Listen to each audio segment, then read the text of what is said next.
grand débat des vraies voix sur Sud Radio à 18h30. L'escalade et peut-être une guerre totale entre Israël et le Hamas. Des manifestations en soutien à Gaza ont eu lieu déjà dans plusieurs pays, dont les États-Unis et l'Allemagne par exemple, avec certains débordements. 2 drapeaux israéliens ont été brûlés devant des synagogues en Allemagne. Des manifestations sont prévues également un petit peu partout en France. Alors demain, samedi et dimanche, manifestation en soutien aux Palestiniens. Gérald Darmanin qui cet après-midi a demandé au préfet d'interdire en tout cas le rassemblement prévu à Paris. Beaucoup craignent des tensions, des appels à la violence contre la communauté juive ont été relayés sur les réseaux sociaux ces derniers jours.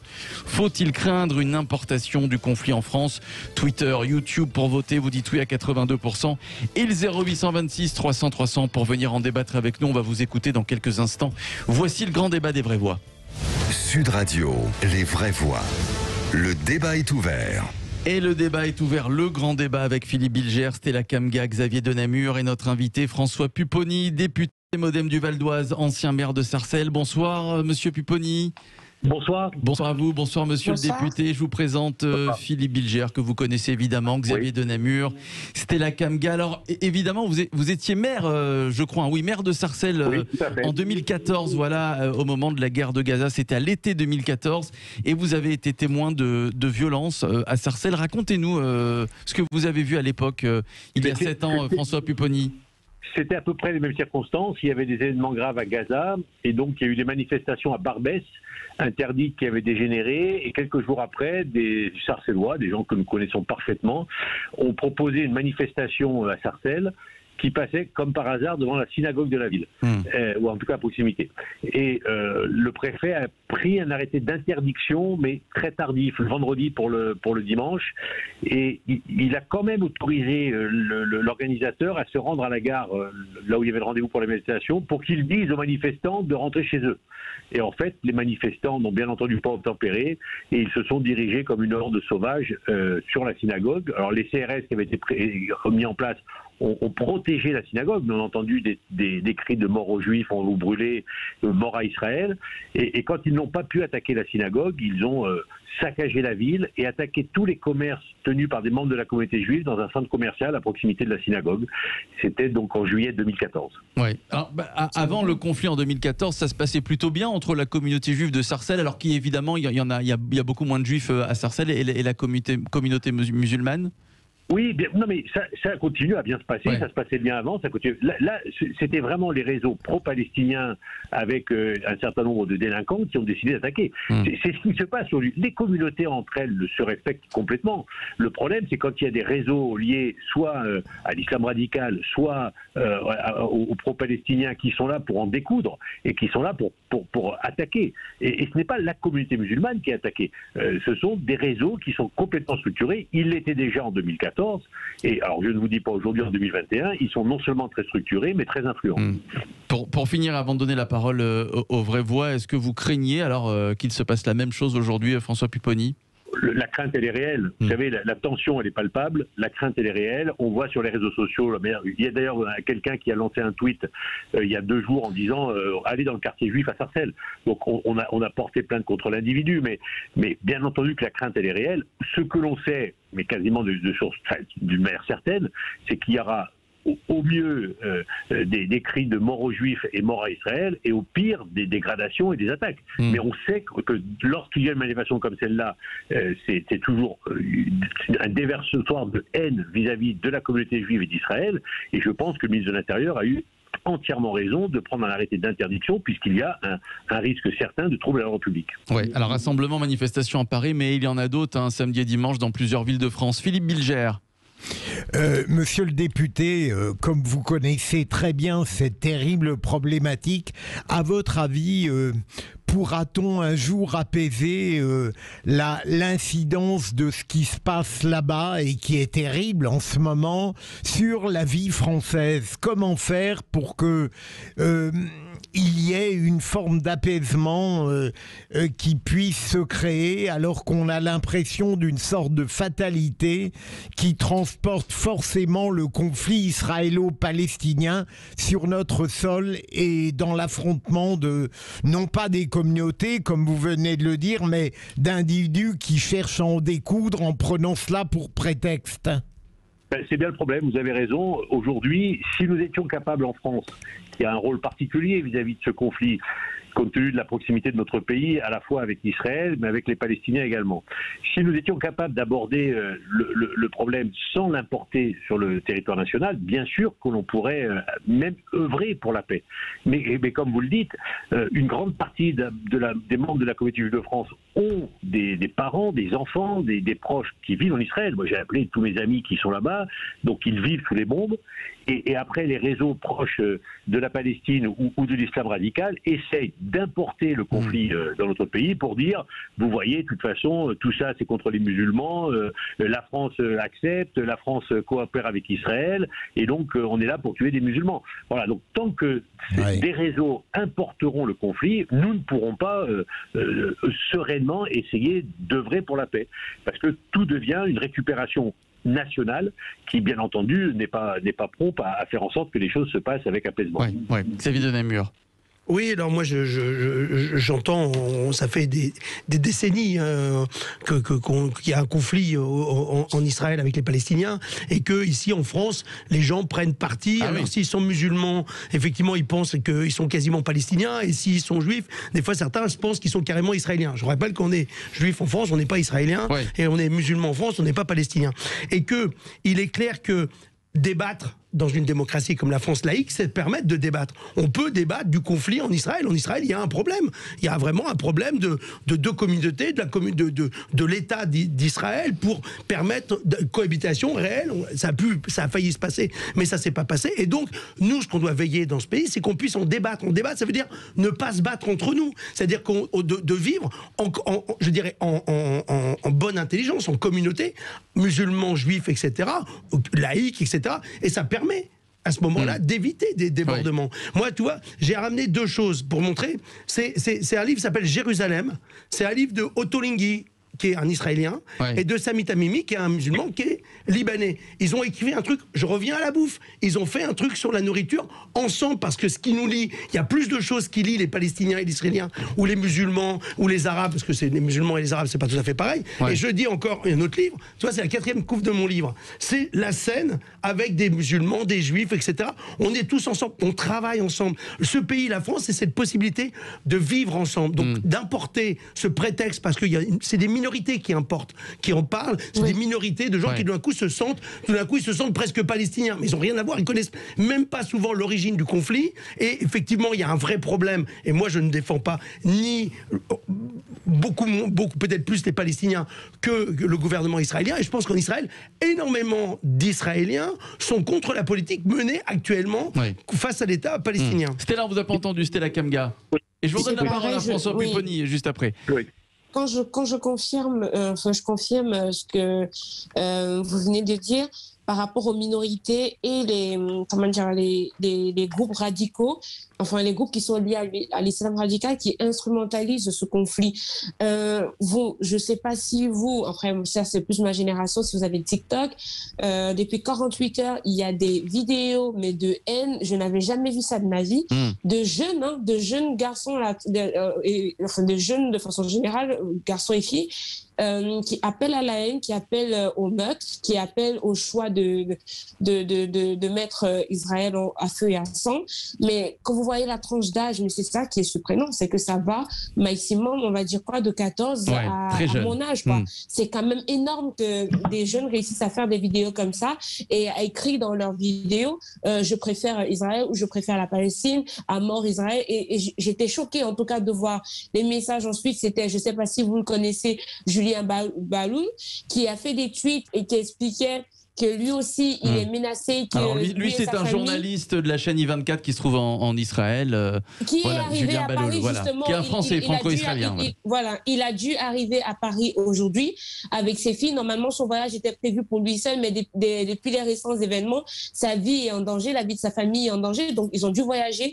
C'est pour vous dire à quel point, moi, j'étais vraiment choquée par tant de haine. Et après, il y a une association chrétienne d'Orient qui a publié un tweet en disant que les bombes envoyées envoyés par Israël sont arrivés dans une église et a créé des morts. Donc, des deux côtés, si vous voulez, il y a des victimes. Et il y a un adage chez nous qui dit que quand les éléphants se battent, généralement, c'est les ailes qui en souffrent. Ouais. Je ne sais pas d'où provient ce conflit, mais une chose est sûre, c'est que dans les deux camps, on déplore des victimes. Et je ne sais pas comment on va réussir à résoudre ça, mais c'est vraiment dommage. Alors, François Pupponi, j'aimerais avoir l'avis aussi sur ça de Philippe Bilger. François Pupponi, Xavier Dunamur nous parlait à l'instant des médias. Est-ce que les médias aussi n'ont pas une part de responsabilité dans l'information qu'ils donnent, les images qu'ils donnent, et certains aussi responsables politiques, comme la France Insoumise par exemple. Je pense à David Guiraud par exemple, qui a eu des mots très durs et qui peut parfois mettre de l'huile sur le feu. François Pupponi. C'est évident. Nous avons en France un certain nombre de jeunes, et ça vient d'être dit, de très jeunes, qui n'ont pas forcément le recul ni la capacité d'analyser la situation réelle en Israël. Et tant qu'on criera... Moi, je considère qu'on peut critiquer le gouvernement Netanyahou, c'est pas un problème. N'importe quelle démocratie peut être critiquée. Dire on veut la mort d'Israël, c'est pas pareil. Quand on dit on veut la mort d'Israël, ça veut dire on veut la mort de l'État du peuple juif, et accessoirement, la nouvelle définition de l'antisémitisme, c'est la mort des Juifs. Donc ça, on ne peut pas l'accepter. Et tant qu'il y aura des responsables politiques, des médias qui véhiculeront la haine d'Israël, bien entendu que des cerveaux un peu maniables peuvent un jour passer à l'acte. Et bien entendu que quand ils font la Juif, Israël, c'est la même chose. Les Juifs tuent nos frères palestiniens et donc on va les tuer, mais on l'entend tous les jours. Donc bien entendu que les médias, les responsables politiques doivent comprendre que l'on peut critiquer le gouvernement israélien, mais défendre le droit d'Israël de vivre, de l'État d'Israël. Et tant qu'on met en cause l'existence du droit d'Israël, eh bien on aura des actes d'antisémitisme en France, parce que, je répète, des jeunes qui sont très malléables et qui n'ont pas forcément la capacité d'appréhension et qui basculent très très vite dans la haine, font très vite le rapprochement entre Juifs et Israël. C'est pareil, et on attaque des Juifs. Oui, Philippe Bilger. Je voudrais, monsieur le député, à nouveau, parce que certes, je m'intéresse à la réalité israélo-palestinienne, mais comme un citoyen qui n'est pas forcément toujours passionné par ça. Quelle est votre opinion sur la raison de ces affrontements terrifiants de ces derniers jours? Est-ce qu'on peut dire qu'une responsabilité existe plutôt ici que là? Et d'autre part, est-ce que j'ai cru comprendre que d'une certaine manière, Israël tentait de créer moins de victimes civiles que de l'autre côté? Est-ce qu'on peut avoir un parti pris là-dessus? Non, mais c'est évident. La situation, elle est malheureusement relativement simple. Israël, qui est une démocratie, est en élection depuis quasiment 3-4 ans. Il n'arrive pas à déterminer une majorité, et donc il y a une instabilité politique, ce qui entraîne le gouvernement de Netanyahou parfois à être plutôt dans la défense de l'État d'Israël et n'est pas en capacité forcément de rentrer dans une négociation de paix avec les institutions palestiniennes. Et de l'autre côté, il y a le Hamas, dont dans sa charte, il est dit « je veux la destruction d'Israël ». Ça, c'est au sud. Et au nord, vous avez le Hezbollah. Voilà. Donc Israël est pris entre tenailles, entre des organisations terroristes qui veulent sa mort. Bon. Donc, discuter avec quelqu'un qui veut votre mort et essayer de trouver un accord de paix, c'est compliqué. Donc, tant qu'il n'y aura pas du côté palestinien des gens, comme il y a eu Yasser Arafat, capables de pouvoir discuter pour la création de 2 États. Moi, je vais souvent en Israël. Tous les responsables israéliens que je connais me disent il faut 2 États. C'est obligatoire. On finira comme cela. Il faudra 2 États, un État israélien, un État palestinien, mais il faut qu'on puisse négocier avec des gens qui acceptent de nous reconnaître. Bon. Et alors après, par rapport aux morts des uns et des autres, oui, ce que fait l'État d'Israël actuellement, ce que fait Tsahal, l'armée israélienne, c'est d'aller chercher les responsables du Hamas pour les tuer. Voilà, ils attaquent ceux qui attaquent. Et ils essayent, dans la mesure du possible, de ne toucher que des cibles militaires. Malheureusement, il y a bien entendu des victimes collatérales. Ce que fait le Hamas, c'est d'envoyer des bombes et des roquettes sans chercher à comprendre sur tout l'État d'Israël. Alors, le fameux dôme qu'ils ont mis de fer empêche toutes les roquettes d'arriver, heureusement, mais certaines arrivent et tuent. Le Hamas n'attaque pas des cibles militaires, il attaque l'État d'Israël. Et donc, oui, il lance à l'aéroport. Alors, Luc est avec nous, Luc du Val-de-Marne au 0826 300 300. Bonsoir Luc. Bonsoir à tous. Bonsoir à vous, mon cher Luc. Bonsoir à votre noble cénacle. Une première chose qui part un peu avant. Quand j'entends M. de Namur, et j'étais dans ma voiture, je pense que j'ai bien écouté, dire qu'il faut expliquer aux jeunes que caillasser les pompiers, c'est pas bien parce que peut-être qu'ils viennent secourir leur mère, je rêve tout debout. Voilà. Alors, quel rapport avec notre sujet Non, rien, c'était une chose. Par contre, je voulais dire, Monsieur Pipponi... Il n'a pas dit ça. Hein. Non, il a juste dit que ceux qui appelaient à caillasser les pompiers, ce serait bien qu'on leur dise que ces pompiers, ce sont eux qui parfois sauvent leur mère quand elles font des malaises. Oui, voilà, c'est ce qu'il a dit. On ferait mieux de les foutre en tôle, puis c'est tout. Oui, alors ça c'est autre chose. C'est pas incompatible. C'est pas incompatible, effectivement. Allez-y. C'est pour prévenir, c'est de la prévention. C'est de la prévention. Allez-y. C'est ça. On n'arrête pas de prévenir. Moi, je veux parler à M. Pipponi. M. Pipponi, nous sommes totalement à l'opposé l'un de l'autre politiquement pareil. Par contre, j'ai un grand respect pour vous. Vraiment. Je ne sais pas où vous êtes politiquement, donc je ne sais pas si on est totalement... Moi, je suis plutôt à droite, mais bien. Hein. Moi, bien à droite. Bon, d'accord. J'ai manifesté pour le comment dirais-je, contre la dissolution de Génération Identitaire, donc ça peut vous donner une idée. Je comprends, d'accord. Voilà. Par contre, je suis tout à fait d'accord avec vous, et je suis meurtri que vous ayez parlé avant moi, parce que ce que vous avez dit, je l'aurais dit. Voilà.